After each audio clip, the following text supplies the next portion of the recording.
কি হয়েছে? বাড়ি থেকে এসে এত চিল্লাচিল্লি করতেছো কে? বাড়ি থেকে আসার সময় কি তোমার মগজ গরম করে দিয়েছো? কি আবল তাবল কথা বলছো? ও একটু আগে চেয়ারটা রোদের উপর আসলো, কেবল গায়ে রোদের থেকে তুলে দিলাম। পাশা পাশা তো গরম হবে না। আরে আল্লাহ রে, পাশা গরম হয়ে গেল, তাড়াতাড়ি বরফ ডালো।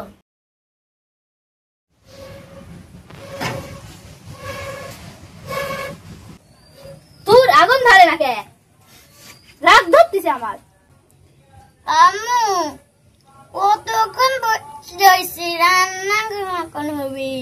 তোর তোর খাওয়ার কিছু কইছি, একটা আগুন ধরতেছে না, তারপরে এত গরম আমার রান্না করবে মন যাচ্ছে না। আমার খিদে লাগিয়েছে। ওই কোনে গেলে? এই দেখো তোমার জন্য আমি এসি নিয়ে আইছি কিনে। এই দেখো এসি। ও এসি নিয়ে আইছে? তো কোনে এসি? এই দেখো তোমার এসি, এই ব্যাগের ভিতর করে নিয়ে আইছি। এই ব্যাগের ভিতর করে এসি নিয়েছো? তোমার মাথা কি পাগল হয়ে গেছে? এই দেখো এই যে এসি, এই যে তোমার এসি, লাও ধরো। ও আল্লাহ রে, আমার স্বামীর মাথায় কেউ পানি ঢালা, আমি অজ্ঞান হয়ে যাচ্ছি। তুমি তো আনবে কইছিলাম, তুমি অজ্ঞান হচ্ছাও। আমি তোমাকে এই এসি আনতে কইছি। এসি মানে হচ্ছে এয়ার কন্ডিশনার, সেই দিয়ে এত বড় মেশিনের মতো দেখা যায়। তুমি এসি কোন থেকে কিনতে গেছিলে? আমি তো গেছিলাম লাইব্রেরি থেকে কিনবে, তুমি তো দোকানের নাম কয়ে দাও নাই। আমি তো জানি না আমার স্বামী এত বলদ। আমি তো মনে করছি তুমি এসি শোরুমেই যাবে। লেও এখন এইটাই দেওয়ালে লাগাও, কি বার হবে এখন? আঠাও লেস, লেও লাগাও। আল্লাহ,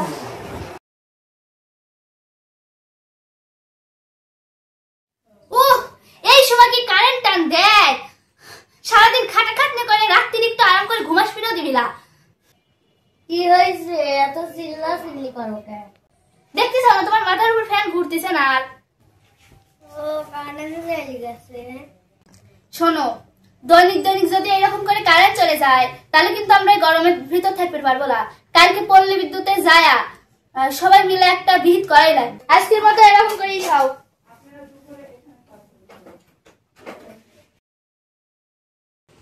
এই তারটা ভালো করে বাইরে দেওয়া লাগবে, কালকে রাত্রির ঝড় হয়ে তারটা ছিঁড়ে গেছে, ভালো করে বাইরে দাও। আপনার তার মার বাধা বাদ দেন, আর আপনারা যে দৈনিক দৈনিক ঘুমানোর সময় আমার কারেন্ট টান দিচ্ছেন সেটা দেখা লাগবে না। আমরা গরমে অস্থির হয়ে যাচ্ছি। শোনেন, আমরা যে প্রত্যেকদিন কারেন্ট টানতে এই কথাটা ঠিকই কইছেন, কিন্তু আমরা দেশে কি চিন্তা করেছেন বিদ্যুতের স্বল্পতা হচ্ছে, ওই জন্যই আমরা কারেন্ট টান দিচ্ছি। না না, আমরা এসব কথা মানতেছি না। বিদ্যুতের অভাব পড়ছে না, আমার কি বোকা পাইছেন? আমার স্বামী তো এখানে কাজ করে, এখন তো আমাদের কিছু করতে পারবো না, আমি শুনি চুপ করে। চল চল পল্লী বিদ্যুৎ আলারের কাছে যাই, কাল রাত্রির বহুত জ্বালাইছে। আচ্ছা আচ্ছা, আপনার কথা আমি বুঝতে পারছি। তাহলে আপনি ঘরে একটা কথা করছি, এই উপায়ে আপনারা কিন্তু এই গরম দিন বাঁচতে পারবেন। কি উপায় আছে গরম থেকে বাঁচার কোন? শোনেন, আপনি ঘরে এসি আনি দেবো, কিন্তু প্রত্যেক পরিবার থেকে 50 করে টাকা দেওয়া লাগবে। আপনারা হয়তো ভাবতেছেন যে এটা আবার কিরকম এসি, মাত্র 50 টাকা। এটা একটু উন্নত ধরনের এসি, এই এসি আরো বেশি ভালো কাজ করে। এখন আপনারা টাকা দিলে বিকালে আপনারা এসিটা পাওয়া যাবেন, বুঝছেন?